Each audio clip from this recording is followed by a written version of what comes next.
అందరికీ షలో. ఈరోజు హానుకా పండుగ చేస్తున్నారు చాలామంది. ఎందుకు చేస్తున్నారు అన్నది చాలామందికి తెలీదు.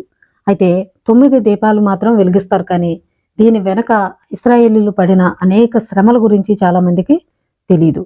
ఎందుకంటే అంటియోకస్ రాజు 4 ఇశ్రాయేలీల్ని అనేక ఇబ్బందులకు ఆయన గురి చేయడం అనేది జరిగింది. చాలా శ్రమలు పెట్టి యెరూషలేము మందిరాన్ని పడగొట్టి ఆ యొక్క మందిరంలో ఉన్నటువంటి వెండి, బంగారు పాత్రలను ఇంకా అక్కడ ఉన్నటువంటి అనేక పరికరాలని తీసుకుని వెళ్ళిపోవడం, ఆ యొక్క బలిపీఠాన్ని అపవిత్రం చేయడం అనేది చేశారు. ఆ సమయంలో యోధా మక్కబీయుడు అంటే ఆయన ఒక యాజకుడు.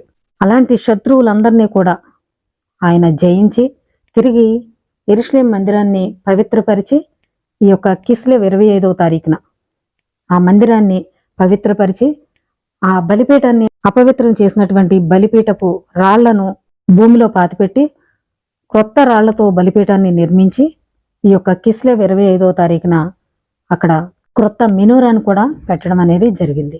మళ్ళీ తిరిగి బలులు, నైవేద్యాలు అనేవి ఇవ్వడం జరిగింది. 9 దీపాలు ఉన్నటువంటి మెనోరాని వారు వెలిగించడం అనేది జరిగింది.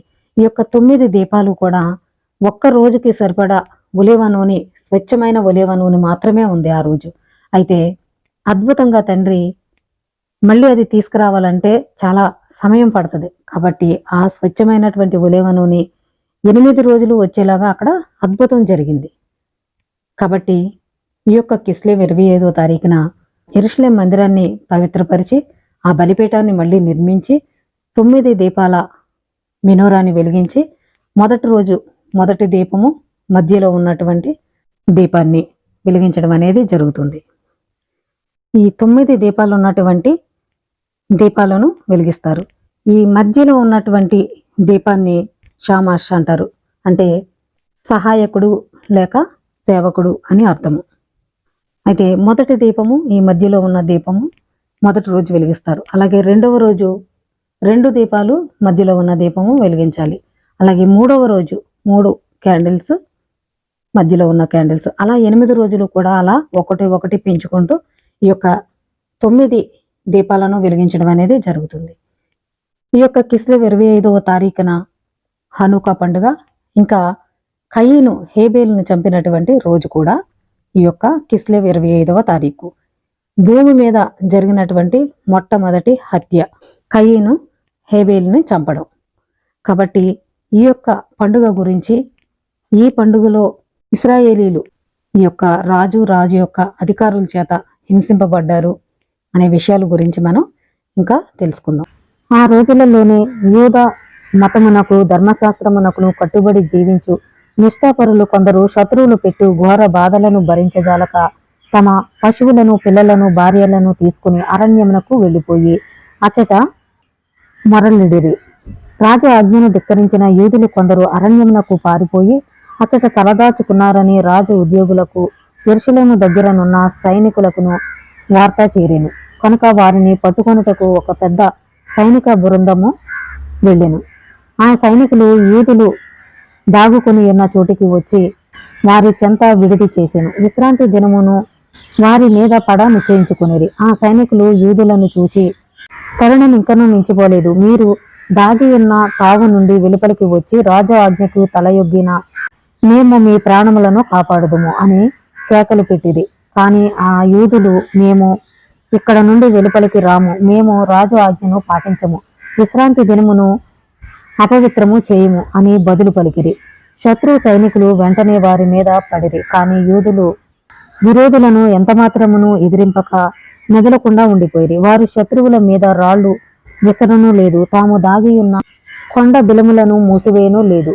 మేము నిర్దోషులముగా ప్రాణములు విడుతుము, మీరు మమ్ము అన్యాయముగా సంహరించుచున్నారని భూమి ఆకాశములు సాక్ష్యము పలుకును అని మాత్రము అనిరి. అంతటా శత్రు సైనికులు విశ్రాంతి దినమున ఆ యూదులను, వారి భార్యలను, పిల్లలను, పశువులను సంహరించి అచ్చట చనిపోయిన వారు మొత్తము 1000 మంది.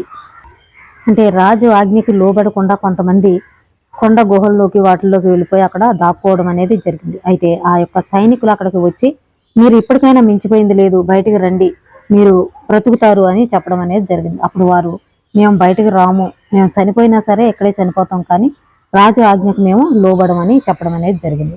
ఆ సమయంలో వారు వీరి మీదకి వచ్చి చంపుతున్నా కానీ వీరు విశ్రాంతి దినం కాబట్టి వారు ఏమీ మాట్లాడకుండా అలా ఉండిపోవడం అనేది జరిగింది.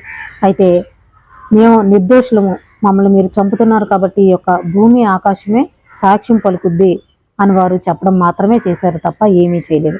ఆ సమయంలో వారి మీద పడి చంపివేయడం జరిగింది. ఆ సమయంలో చనిపోయిన వారు మొత్తం 1000 మంది. ఈ విషయము మత్తతీయ అనేటువంటి యాజకుడికి తెలిసింది.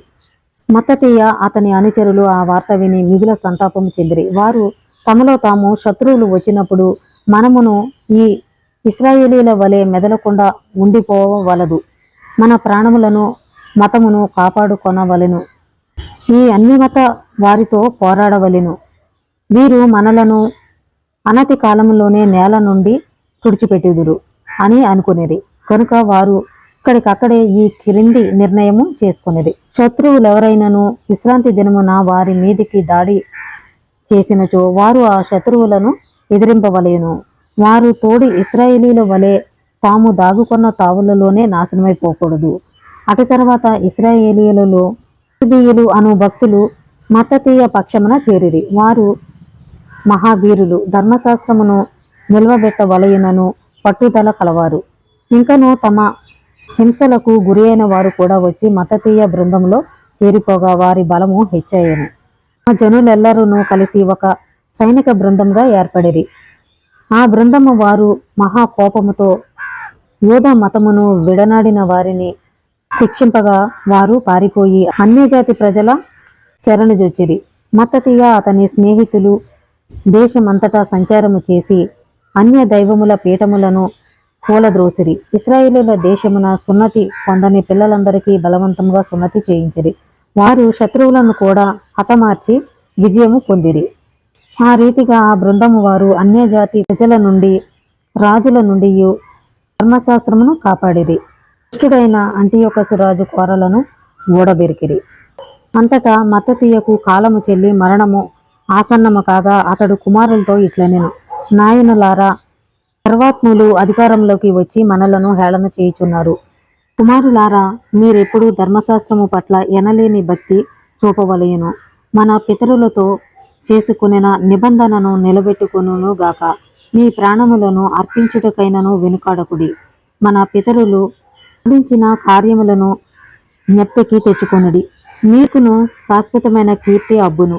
ఎలోహిం అబ్రహాముని పరీక్షకు గురిచేయగా అతడు దానిలో నెగ్గి పుణ్యపురుషుడిగా మెక్కెను. యోసేపు ఆపత్కాలమున ధర్మశాస్త్రమును పాటించి ఐగుప్తును వెళ్ళెను.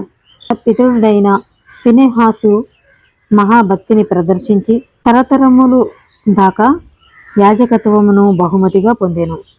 యెహోషువ ధర్మశాస్త్రమునకు విధేయుడై ఇశ్రాయేలీయులకు న్యాయాధిపతి అయ్యెను. కాలేబు ఇశ్రాయేలీయుల సమాజమునకు మంచి వార్తను తీసుకొచ్చి వాగ్దాన భూమిలో పాలు పొందెను. దావీదు చిత్తశుద్ధితో తండ్రిని సేవించినందున అతడును అతని తనయులను శాశ్వతముగా రాజ్యము చేసిరి. ఏలియా ధర్మశాస్త్రము పట్ల అపార భక్తి ప్రదర్శించెను, స్వర్గమును చూరగొనెను. ఈ రీతిగా ఆయా కర్మలయందు తండ్రిని నమ్మిన భక్తులు తమ శక్తిని ఏమాత్రమును కోల్పోలేదు. మీరు దుష్టుల బెదిరింపులకు భయపడవలదు. వారెల్లరూ చత్తురు, వారి శవములు పురుగులు తినివేయును. నేడు వైభవోపేతముగా నున్నను, రేపటికి వారు నిలువరు. వారందరూ మట్టిపాలగుదురు. ఇదిగో నీ సోదరుడైన సిమియోను, ఇతడు తెలివైన వాడు కనుక మీరు నా మాట వలె అతని మాటను వినవలెను. యూదా మక్కబీయుడు బాల్యము నుండి బలశాలి. అతడు మీకు నాయకుడై శత్రువులతో యుద్ధము చేయును. మీరు ధర్మశాస్త్రమును పాటించు వారినందరినీ మీ పక్షమున చేర్చుకొనుడి. మన ప్రజలకు అపకారం చేసినందుకు గాను శత్రువులను శిక్షింపుడి. అన్యజాతులకు తగిన శాస్తి చేయుడి.